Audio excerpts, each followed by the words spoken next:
off soon on your summer holidays. Maybe you've been away already. If so, was the flight a bit bumpier than usual? Were you digging your nails into the armrest, or maybe even the passenger next door? Well, according to new research from the University of Reading, turbulence has increased on some routes by as much as 55%. The main suspect for this, climate change. So what does it mean for the aviation industry and for your summer holidays? Let's talk about this first with Professor Paul Williams, an atmospheric scientist at the University of Reading who co-authored this study. Paul, thank you so much for joining us. Good morning.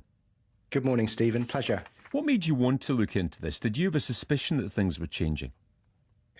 Yes, I did. There's been this idea floating around for the past decade or so that we expect climate change to be increasing the amount of turbulence. The big question, though, was whether this effect has already started. Are flights any bumpier than they were a few decades ago?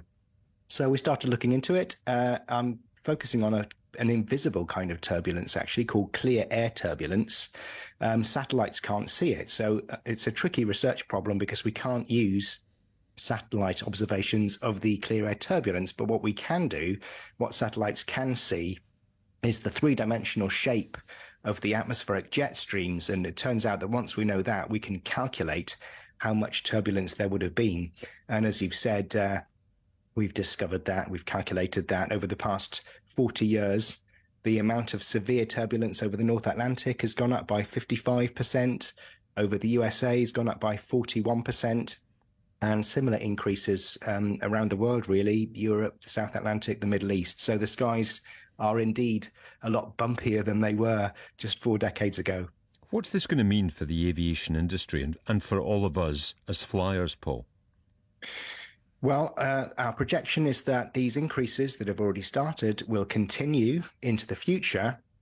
And we've published studies projecting a doubling or a trebling in the amount of severe turbulence in the coming decades. So not good news for nervous flyers. I think what you can expect is, for every 10 minutes you've spent in it flying through turbulence on your previous flights, in a few decades' time, that could be 20, 30 minutes. Now, if it's just light turbulence, well, that's not a health and safety hazard at all. It's a nuisance. It's inconvenient. People don't like it, especially nervous flyers get very nervous.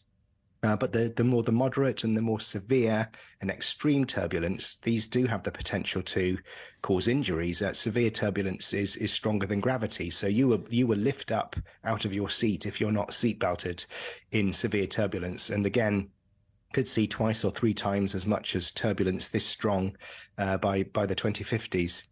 I was caught up in it over the Alps 2 years ago, and it was absolutely terrifying. People were screaming, people were in tears on the flight. What's going on when we hit turbulence, Paul? Well, in a nutshell, turbulence is everywhere in the atmosphere. It's in your cup of coffee when you stir the cream in. It's in your bathtub. Turbulence is just a generic phenomenon in fluids. It's little swirling air currents. And in the case of aviation, what they do is they collide with the wings of the aircraft, and they can push it up or down, actually sort of side to side as well. But the main motion is the up and down motion. So these eddies, as we call them, turbulent, swirling kind of vortices of air colliding with the airframe and just basically moving it around randomly and quite unpleasant if you happen to be on an aircraft. And certainly, as you mentioned, flying over a mountainous region, mountains do generate a lot of this clear air turbulence. I'm just thinking about all these people just about to go on holiday listening to us this morning with flights booked. I mean, the important thing to emphasise here is that it should not put people off. I mean, still the number of people injured by turbulence is tiny compared to other forms of transport and flying. It's still the safest way to get around flying, but it's a challenge for the industry moving forward is the best way to put it, maybe. Yes, I think that's a really important point, Stephen. Turbulence is quite rare. Something like 0.1% of the atmosphere has severe turbulence in it. So I know some of your listeners might be on their way to the airport right now, and I don't want to worry anyone. The chance of your flight encountering this 0.1% of the atmosphere are very, very slim. And even if it does happen, as long as you're seat belted, you'll almost certainly be okay. So the best advice you can take really as a passenger is to always have your seatbelt on. I know it's tempting to unbuckle and relax on a flight. But, really, you should do what the pilots do. And it's certainly what I always do when I fly, is just keep my seatbelt fastened whenever I'm sitting down. It's really good advice to follow. And just finally with you, Paul, you're convinced that it is climate change that is responsible for this change. So it's only going to be heading in one direction. That's right. What climate change is doing, obviously it's warming the atmosphere, but up there at 40,000 feet, turns out it's warming the atmosphere more to the south of the jet stream than it is to the north. And so that temperature difference across the jet stream, the north-south temperature difference, which is what drives the jet stream, that's getting stronger, and that's driving more wind shear in the jet stream. And it's wind shear that generates this clear air turbulence. So that's the link between the temperature changes from climate change and the wind shear and the turbulence. So we've put all the pieces of the jigsaw together now, and we have a consistent picture of why and how turbulence is changing, and climate change is behind it. Fascinating research. Thank you so much for being with me this morning. That's Professor Paul Williams there, University of Reading. Here's Finlay Asher next this morning, who's an aerospace engineer, co-founder of Safe Landing. Finlay, morning. Morning. How you doing? Are you surprised by these findings? No, I mean, we have seen a number of severe turbulence events. Recently, there was one in March, flying from Texas to Frankfurt, that had to divert, and I think 7 people were taken to hospital. Just at the end of last year as well, there was a flight to Hawaii where 20 people were taken to hospital. As an aviation worker, I'm an aerospace engineer, but I run a group for climate-concerned aviation workers, and it's worth saying the highest safety risk is actually to the cabin crew, because they are on their feet. They fly more regularly than most of us, but also they're on their feet during the flight. They're less likely to be seat belted in.